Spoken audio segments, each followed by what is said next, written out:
राधे राधे। प्रणाम सभी को। वसुदेव सुतं देवं कंसचाणूरमर्दनं देवकी परमानंदं कृष्णं वंदे जगद्गुरुं। श्री कृष्णं वंदे जगद्गुरुं। सर्वप्रथम आप सभी को श्री हनुमान जी महाराज के जन्मोत्सव की अनेक अनेक बधाइयों। हनुमान जी महाराज की कृपा से सभी का भजन बढ़े, खूब प्रेम से भक्ति करें। आप सब स्वस्थ रहें, मस्त रहें, ठाकुर जी के भजन में लगे रहें। कल के वीडियो में श्लोक संख्या 11 तक की चर्चा हो गई थी। अब आज 12वें श्लोक से अब संजय विश्व रूप के प्रकाश का वर्णन करते हैं। दिव्य सूर्य सहस्त्रस्य भवेद युगपदुत्थिता यदि भासदृशि साक्षात् भासस्तस्य महात्मना। अगर आकाश में एक साथ हजारों सूर्यों का उदय हो जाए तो भी उन सबका प्रकाश मिलकर उस महात्मा विराट परमात्मा के प्रकाश के समान शायद ही हो, अर्थात नहीं हो सकता। व्याख्या। दिव्य सूर्य सहस्त्रस्य तस्य महात्मना। जैसे आकाश में हजारों तारे एक साथ उदित होने पर भी उन सबका मिला हुआ प्रकाश एक चंद्रमा के प्रकाश के सदृश नहीं हो सकता, और हजारों चंद्रमाओं का मिला हुआ प्रकाश एक सूर्य के प्रकाश के सदृश नहीं हो सकता, ऐसे ही आकाश में हजारों सूर्य एक साथ उदित होने पर भी उन सबका मिला हुआ प्रकाश विराट भगवान के प्रकाश के सदृश नहीं हो सकता। तात्पर्य यह हुआ कि हजारों सूर्यों का प्रकाश भी विराट भगवान के प्रकाश का उपमेय नहीं हो सकता। इस प्रकार जब हजारों सूर्यों के प्रकाश को उपमेय बनाने में भी दिव्य दृष्टि वाले संजय को संकोच होता है, तब वह प्रकाश विराट रूप भगवान के प्रकाश का उपमान हो ही कैसे सकता है। कारण कि सूर्य का प्रकाश भौतिक है, जबकि विराट भगवान का प्रकाश दिव्य है। भौतिक प्रकाश कितना ही बड़ा क्यों न हो, दिव्य प्रकाश के सामने वह तुच्छ ही है। भौतिक प्रकाश और दिव्य प्रकाश की जाति अलग अलग होने से उनकी आपस में तुलना नहीं की जा सकती। हाँ, अंगुली निर्देश की तरह भौतिक प्रकाश से दिव्य प्रकाश का संकेत किया जा सकता है। यहाँ संजय भी हजारों सूर्यों के भौतिक प्रकाश की कल्पना करके विराट रूप भगवान के प्रकाश का लक्ष्य कराते हैं। परिशिष्ट भाव। हजारों सूर्यों का प्रकाश मिलकर भी भगवान के प्रकाश की बराबरी नहीं कर सकता, क्योंकि सूर्य में जो तेज है वह भी भगवान से ही आया है। अगर हजारों सूर्यों का प्रकाश हो तो भी है तो भौतिक ही, जबकि भगवान का प्रकाश भौतिक नहीं है, प्रत्युत दिव्य है। पीछे के श्लोक में विश्व रूप भगवान के दिव्य रूप, अव्यय और तेज का वर्णन करके अब संजय अर्जुन द्वारा विश्व रूप का दर्शन करने की बात कहते हैं। तत्रैकस्तं जगत्कृष्णं प्रविभक्तम् अनेकदा अपश्यत् देवदेवस्य शरीरे पांडवस्तथा। उस समय अर्जुन ने देवों के देव भगवान के उस शरीर में एक जगह स्थित अनेक प्रकार के विभागों में विभक्त संपूर्ण जगत को देखा। तत्रैकस्तं। व्याख्या। तत्रैकस्तं जगत्कृष्णं प्रविभक्तम् अनेकदा। अनेक प्रकार के विभागों में विभक्त अर्थात ये देवता हैं, ये मनुष्य हैं, ये पशु पक्षी हैं, ये पृथ्वी है, ये समुद्र है, ये आकाश है, ये नक्षत्र है, आदि आदि विभागों के सहित, संकुचित नहीं प्रत्युत विस्तार सहित संपूर्ण चराचर जगत को भगवान के शरीर के भी एक देश में अर्जुन ने भगवान के दिए हुए दिव्य चक्षुओं से प्रत्यक्ष देखा। तात्पर्य यह हुआ कि भगवान श्री कृष्ण के छोटे से शरीर के भी एक अंश में चर अचर स्थावर जंगम सहित संपूर्ण संसार है। वह संसार भी अनेक ब्रह्मांडों के रूप में, अनेक देवताओं के लोकों के रूप में, अनेक व्यक्तियों और पदार्थों के रूप में विभक्त और विस्तृत है। इस प्रकार अर्जुन ने स्पष्ट रूप से देखा। अपश्यत् देवदेवस्य शरीरे पांडवस्तथा।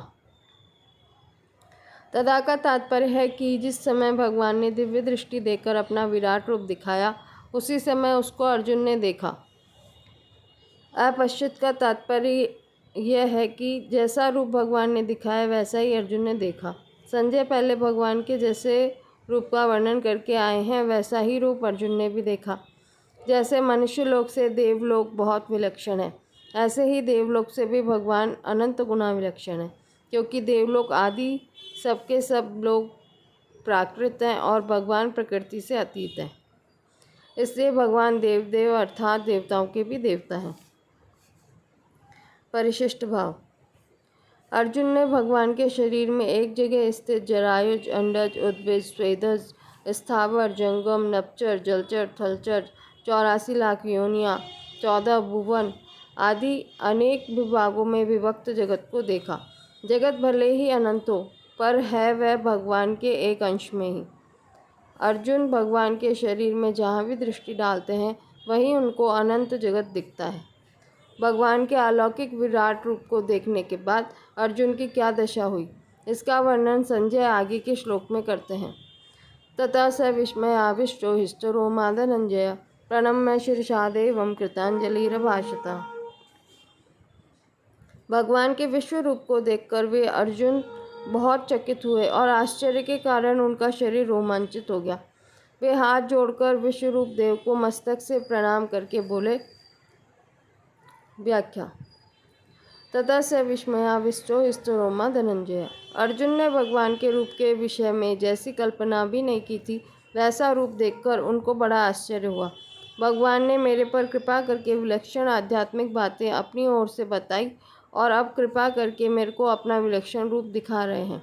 इस बात को लेकर अर्जुन प्रसन्नता के कारण रोमांचित हो उठे। प्रणम्य शीर्षा देवं कृतांजलिर्भाषत।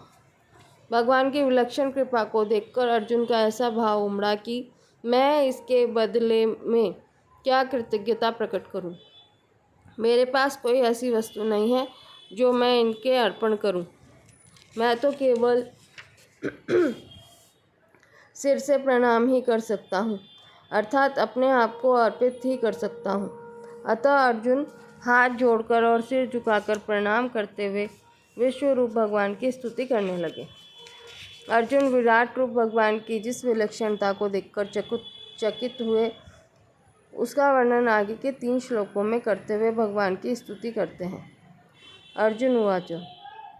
पश्यामि देवांस्तव देवदेहे सर्वान् तथा भूतविशेषसङ्गान् ब्रह्माण्डमीशं कमलासनस्थ ऋषींश्च सर्वान् नृगांश्च दिव्यान्।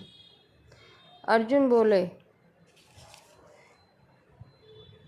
हे देव, मैं आपके शरीर में संपूर्ण देवताओं को तथा प्राणियों के विशेष विशेष समुदायों को और कमलासन पर बैठे हुए ब्रह्मा जी को, शंकर जी को, संपूर्ण ऋषियों को और दिव्य सर्पों को देख रहा हूँ। व्याख्या। पश्यामि देवांस्तव देवदेहे सर्वांस तथा भूत विशेष संगान।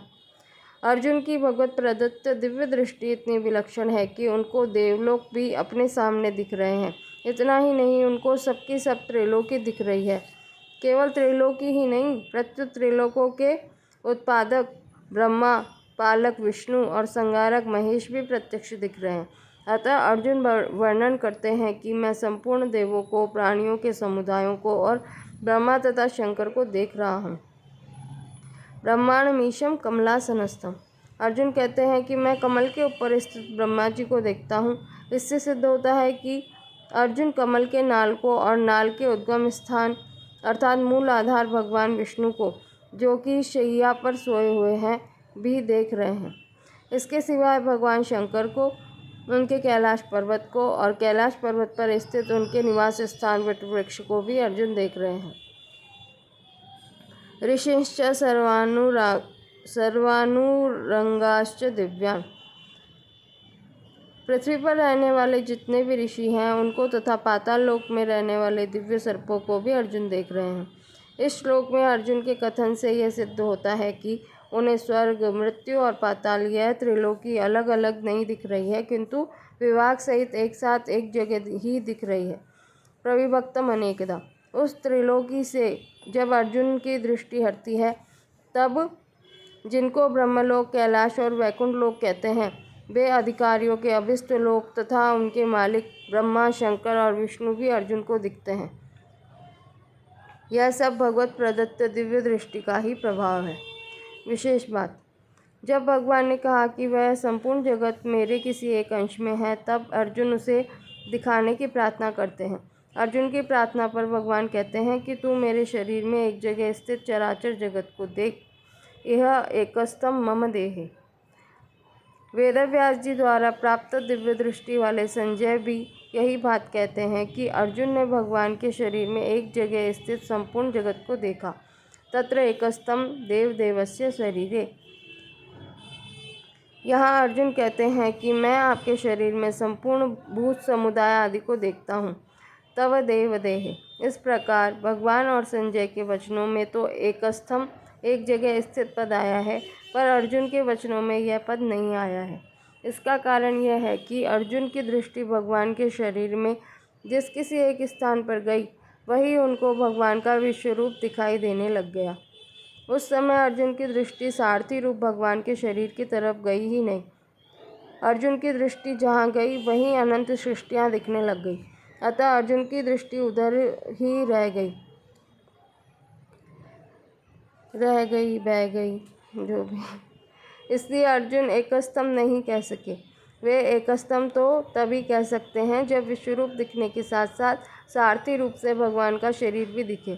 अर्जुन को केवल विश्वरूप ही दिख रहा है, इसलिए वे विश्वरूप का ही वर्णन कर रहे हैं। उनको विश्वरूप इतना अपार दिख रहा है कि जिसकी देश या काल से कोई सीमा नहीं दिखती।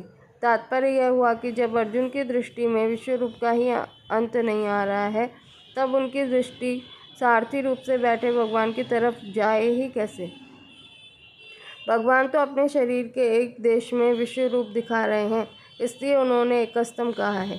संजय सारथी रूप में बैठे हुए भगवान को और उनके शरीर के एक देश में स्थित विश्वरूप को देख रहे हैं, इसलिए संजय ने एकस्तम पद दिया है। अब प्रश्न यह होता है कि भगवान और संजय की दृष्टि में वह एक जगह कौन सी थी जिसमें अर्जुन विश्वरूप देख रहे थे। इसका उत्तर यह है कि भगवान के शरीर में अमुक जगह ही अर्जुन ने विश्वरूप देखा था। इसका निर्णय नहीं किया जा सकता, कारण कि भगवान के शरीर के एक एक रोमकूप में अनंत कोटि ब्रह्मांड विराजमान है। भगवान ने भी यह कहा था कि मेरे शरीर के एक देश में तू चराचर सहित संपूर्ण जगत को देख ले। इसलिए जहाँ अर्जुन की दृष्टि एक बार पड़ी, वहीं उनको संपूर्ण विश्वरूप दिखने लग गया। परिशिष्ट भाव। अर्जुन भगवान के विराट रूप में देवता, प्राणी, ब्रह्मा जी, विष्णु, शंकर जी, ऋषि, नाग इन सबका समूह देखते हैं।